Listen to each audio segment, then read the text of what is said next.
George Lynch's departure from Dokken is one of the most iconic feuds in 1980s heavy metal history. In broad terms, the split wasn't caused by musical vision differences, but by a mix of fights over financial control, extreme ego clashes, and deep personal incompatibility. About the money split, greed versus fairness. This is the main factor George Lynch has stressed in multiple interviews.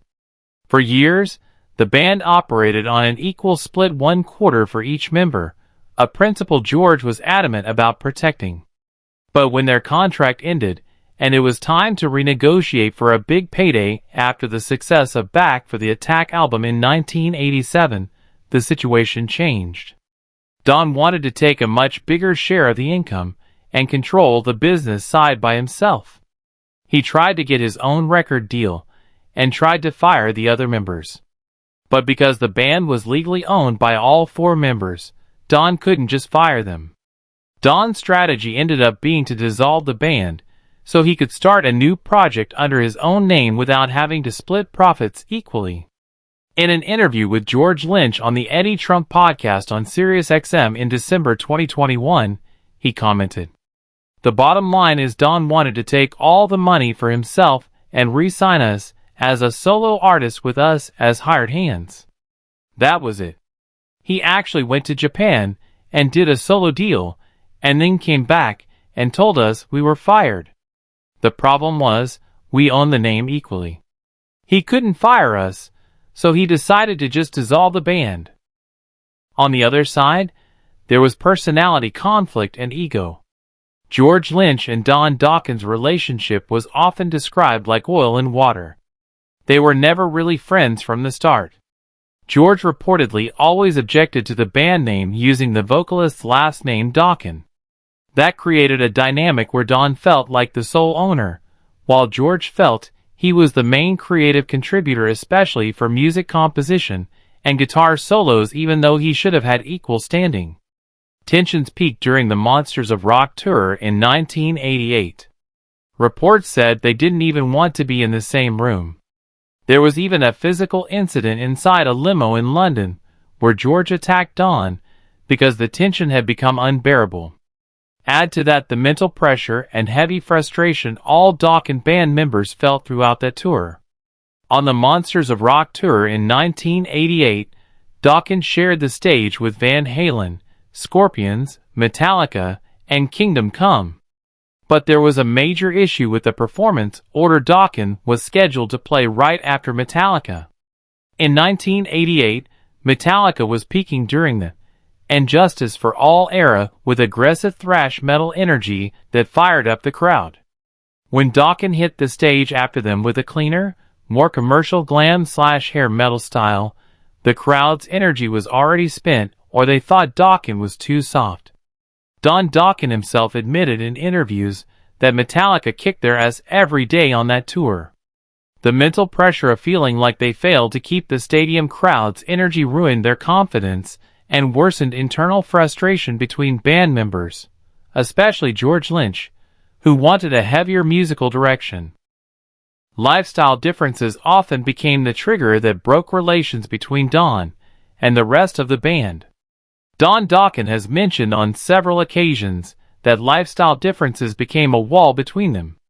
Don claimed he didn't use illegal drugs, while he accused the other band members of having substance abuse problems at the time.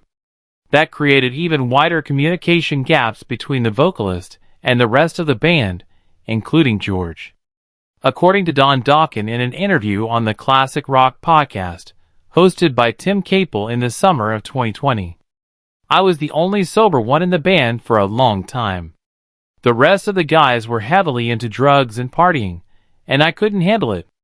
I was trying to run a business, keep the band on track, and they were constantly out of it.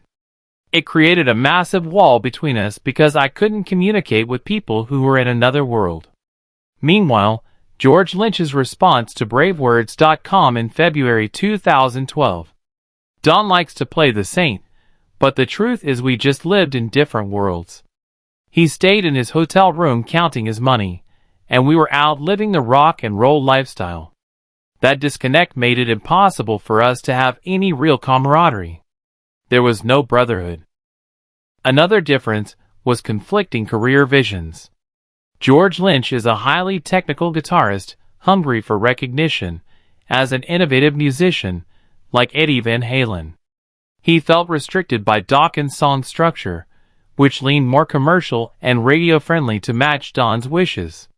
Plus, the workload versus royalty split imbalance. This issue later sparked heated debate or relitigation brought up again by fellow band members. Don Dokken complained that the equal split system of 25% per person, which George Lynch always defended, was actually unfair to the creative process.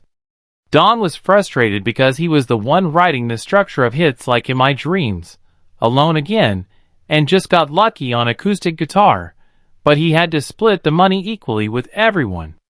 Don took shots at the drummer, Mick Brown, who he said only spent a short time in the studio recording drums then went off to have fun, but still took home the same millions as him. When interviewed by music journalist Rick the Rocker Ernst for Metal-Rules.com in April 2004, Don Dokken stated outright, "I was resentful.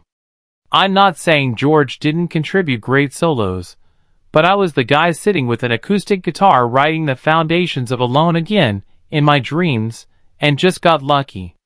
Then we'd go to the studio, Mick Brown would record his drums in a couple of days, and go party at the bar. But we still split everything 25% each. I felt like I was carrying the heavy business and songwriting load while others were just riding the wave." George Lynch was stuck in the middle of this tension because he felt his guitar arrangements and solos were what brought those songs to life, so the equal split was non-negotiable. After leaving in 1989, George immediately formed Lynch Mob, which gave him much more freedom to explore a heavier, bluesier style without having to argue with Don. The most embarrassing incident also happened when George and Don got into a physical fight about 10 minutes before taking the stage with AC/DC. A lot of people know they argued a lot, but few know how close they came to extreme physical violence. While Dokken was the opening act for AC/DC's European tour in 1988, the tension exploded into a physical fight in the stadium parking lot in London. Don Dokken recalled the atmosphere was so heated that one of them challenged the other to settle it with a fistfight until someone ended up in the hospital. Quoted in Metal Edge magazine in March 2002, Don Dokken said, "George and I had a literal fistfight in the parking lot at Wembley. It was right before we went on. We were screaming at each other, and it turned physical. We had to be pulled apart by security.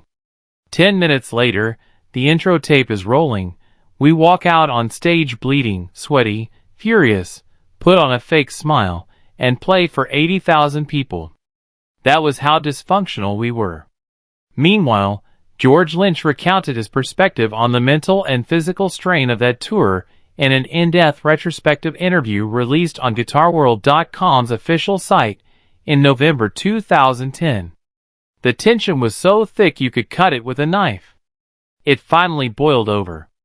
We hated each other's guts so much that it became physical. Coming off stage after pretending to be a happy band when you just wanted to choke the guy next to you, it was mentally exhausting. I knew right then I couldn't do it anymore." Ironically, after being pulled apart and only 10 minutes after beating each other up in the parking lot, the two of them had to go on stage together, smile, and play in front of thousands of fans like nothing had happened. That forced fake professionalism drained the last bit of tolerance George Lynch had for Don.